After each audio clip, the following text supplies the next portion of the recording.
It's just something we made up. Somehow we've come to believe that greatness is a gift, reserved for a chosen few, for prodigies, for superstars, and the rest of us can only stand by watching. You can forget that. Greatness is not some rare DNA strand. It's not some precious thing. Greatness is no more unique to us than breathing. We're all capable of it. All of us. I always believe leaving no stone unturned. That's what makes you a champion. When you're out there partying, horsing around, someone out there at the same time is working hard. Someone is getting smarter and someone is winning. You never want to fail because you didn't work hard enough. But if you want to win, there's absolutely no way around hard work. No pain, no gain. We're wired differently. We have to set a goal that if we hit that goal, we're guaranteed to make sure all that other stuff in the middle is going to happen. Why 3 o'clock in the morning? Why don't you sleep? My appetite. I said, E.T., I want more. I can do more. If I accomplish this without a father, if I accomplish this with my mom being a teenage mom, if I accomplish this as a high school dropout. How many of you believe in your life that your worst day can become your best day if you turn it around? If I can accomplish these things from this start, now that I'm at this place, knowing what I know now, what can I accomplish? And I want you to think about that. I want you to think about more than just what you're going to do financially, more than what you're going to do in this industry in the next 3 years, right? More than that, what's your appetite? What are you going to do that will ensure that when the alarm clock goes off, that you're already up 10, 20 minutes before your alarm clock goes up? Why? You gotta grind. You gotta go through setbacks and disappointments. You gotta go through it. I'm talking about grit. I'm talking about endurance. Just having more stamina than they got. In order to get to the next level, you gotta sacrifice. You gotta take risks. You gotta be willing to do by faith whatever you're asked to do. Listen to me, there are no shortcuts to success. There are no discounts to success. It's always sweat. It's always blood. It's always tears. You always have to give all to be the best.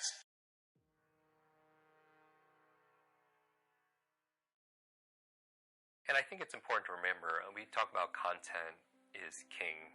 We hear that a lot. And I think if content is king, then context is the kingdom.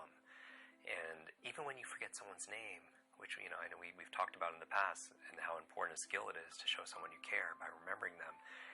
One of the questions you ask yourself is, where do I know this person from? Because with the where creates the context, and then often the memory is there also as well. Yeah, it's interesting. Now I want to talk a bit more about that because, as our devices get smarter and they become more of who we are, that whole thing of why do we need memory is something I'd really like to revisit today. Because 5 years, 10 years from now, we'll still have, we'll be partial cyborgs maybe at that point to speak to Elon Musk, but yet the memory is still really important. Yes. And I'd love to talk about that a little bit. I've done, and I'm looking forward to going deep in that. I do trainings for Google, and it's, they're organizing the world's information. And my mission really is helping people to remember the important parts of it, because memory is a force multiplier. It's one of those things. I challenge anyone to think of anything that they do or want to accomplish that doesn't require memory. Anything, whether it's kinesthetic body memory or remembering, like if we lost, look at the other end. If we forgot half of what we know or knew, half the words, half the people, half of our expertise, we wouldn't be very functional. Yeah. And so imagine if we could double our capacity to learn in a fraction of the time, then we become extremely productive and powerful. And I'm not talking about frantic fast. When I teach people how to read 2 or 3 times faster, I mean in efficiency and effectiveness. You can imagine when you were, great documentary, by the way, I remind, when you're training for something, your body, if you had some kind of physical challenge or let's say we're walking up a hill, you could do it at a level of efficiency and effectiveness than somebody who wasn't in as physically in shape, because you're strong and you don't have to use as much energy. The same thing when I read, whether it's reading a book a day or people see me on stage, 100 people stand up and introduce themselves, and I recite everyone's name or large numbers And or remember words. numbers, they say. Everyone can do that, and it's not something. There's no such thing as a good or bad memory. There's a trained memory and an untrained memory, and this works whether no matter your age, your background, your career, your education, your financial situation, your gender, your history, your IQ. None of that matters. What matters is, just like with anything, is focus and putting in the work. And so it might not always be easy, but it's so worth it. It's like describing to somebody what a rainbow looks like that has never seen a rainbow, or describing what a rose smells like. Who's never smelt a rose. And that's I believe people. My mission is, I believe people have genius inside of them. And I'm not talking about an IQ or number. I mean, they have strengths and talents, and I want to be able to create an environment where they could let it out, because the world needs more of that. My whole belief about the meaning of life, it's not the exact right word, but is to find out how many skills I can acquire that have utility, then put that utility to the test in service of something bigger than myself. So that's like my mission in life, right? So what are things that I should understand about the brain that would allow me to acquire more skills, acquire them faster, put them to use more effectively? Like, what are either realizations about the brain or training techniques that I should know about? Yeah, I mean, a big part of this has to do with the fact that we live our lives mostly on autopilot unless we put a lot of effort into not doing that. And so... So just by getting off autopilot, but wouldn't that, so that's ultimately just sort of making new connections. So examples that you give oftentimes: drive home a new way, brush your teeth with your left hand. Yeah. And I certainly do feel the impact of that. Like, from a stave off neurodegenerative decline, that seems to make a lot of sense. And you've talked about the nuns who donated their brains to science. Why, I don't know, but that's incredible. And all of them, right, had like early stage dementia, but they showed no signs. Not all of them, but a much bigger percentage than anyone thought. About a third of them. Wow. Had Alzheimer's, but it wasn't clear when they were alive, because they were so cognitively active, because they were doing stuff. First of all, they were embedded in a social network because they were living in the convents, and so they had responsibilities and conversations and so on, and that made it so that even though their brain was falling apart with Alzheimer's, nobody knew it. They didn't have the cognitive effects there. And is this at the center of your upcoming book, Livewired? Yeah, it's the theme of that book is that you can't really think about the brain as hardware, and you can't think about it as software. It's this weird other thing that I call liveware, which is that it's constantly reconfiguring its own circuitry. So everything that you learn, every little thing changes the pattern of circuitry in your brain. So when you first learned that my name was David, that's underpinned by a physical change in the structure of your brain, which is wild. That's crazy. I mean, every single thing that you learn. I can tell you can make your brain work better in a week. You can make your heart more coherent. You can change the field around your body. You can strengthen your immune system. You can change your gene expression. You can lengthen your life. You can create so many oxidative changes in your cells. We have great research to prove that. That's the truth of who you are. That's the truth, that miracle within you. That evidence is the backbone that gives people permission to try it out. It's the language. Then you see someone standing on the stage telling their story in testimony, whether it's stage 4 cancer, whether it's MS, whether it's blind people seeing, deaf people hearing. You can't go back to being the same person after that. Evidence is the loudest voice. And so then when we begin to make those inroads, and the footprint exists in consciousness, and you're witnessing it in three-dimensional reality, the illusion of limitation begins to change. And now all you want to do is you crave the unknown. So people in our work don't get up in the morning and go, oh God, I got to do my meditation today. No, they're not doing that. Their body is waking them up, saying, get out of bed, because they don't want the magic to end. And when you start seeing the gap between cause and effect, thought and experience, closing down. You're moving closer to the divine.